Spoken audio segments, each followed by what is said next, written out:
साल 2014 से पहले देश में एक सरकार होती थी जिस पर देश में घट रही घटनाओं की जवाबदेही होती थी। मगर 2014 के बाद से सरकार का काम केवल घूम घूम कर फीता काटना और चुनावी रैलियां करना भर ही रह गया है। देश में क्या हो रहा है सरकार को इससे कोई फर्क नहीं पड़ता।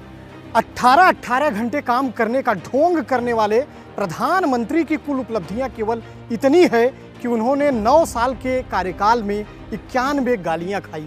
ऐसा हम नहीं बल्कि प्रधानमंत्री खुद भरे मंच से कहते हैं। नौकरी छीनकर 5 किलो राशन देने वाली सरकार ने व्हाट्सएप और फेसबुक यूनिवर्सिटी के माध्यम से देश में ऐसा माहौल बना दिया है कि अब लगने लगा है कि 2014 से पहले हम गुलाम थे। 2014 से पहले देश में कुछ था ही नहीं। हमें गांधी जी ने नहीं, हमें मोदी जी ने आज़ाद कराया है। देश में जो कुछ अच्छा हुआ है सब मोदी जी की कृपा। बाकी जो कुछ भी गड़बड़ हो रहा है उसके लिए सीधे तौर पर नेहरू जी जिम्मेदार हैं। जिम्मेदारियों से पीछा छुड़ाने और दूसरों के ऊपर दोषारोपण करने में जितना माहिर प्रधानमंत्री हैं उससे 2 कदम आगे उनके मंत्री।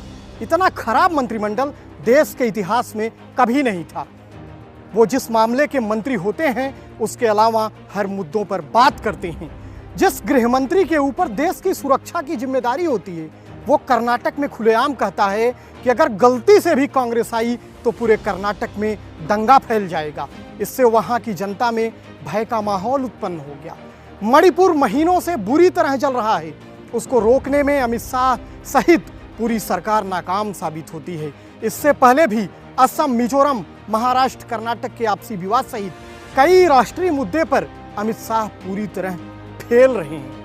बाकी चीन का मसला तो छोड़ ही दीजिए। चीन रोज हमारी सीमा में घुस आता है, भारत के भीतर अपने गांव बसा लेता है। मगर क्या मजाल कि गृह मंत्री और रक्षा मंत्री इसका मुंहतोड़ जवाब दें। पहले रक्षा मंत्री राजनाथ सिंह 2 शब्द यानी कड़ी निंदा बोलकर अपना काम चला लेते थे, मगर आजकल क्या मजबूरी आ गई है कि वो 2 शब्द भी मुंह से नहीं निकल पा रहे हैं। भाजपा जिसे अपना सबसे योग्य मंत्री मानती है वो हैं विदेश मंत्री एस जयशंकर। इतना योग्य कि विदेश नीतियों पर ध्यान देने की बजाय अपना पूरा ध्यान राहुल गांधी के विदेश यात्रा पर लगा देते हैं।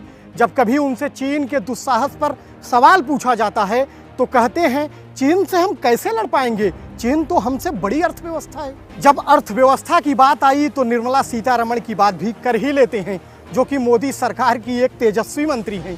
इतना तेजस्वी कि जब से बजट पेश कर रही हैं अच्छे अर्थशास्त्रियों को बजट समझने में पसीना छूट जाता है।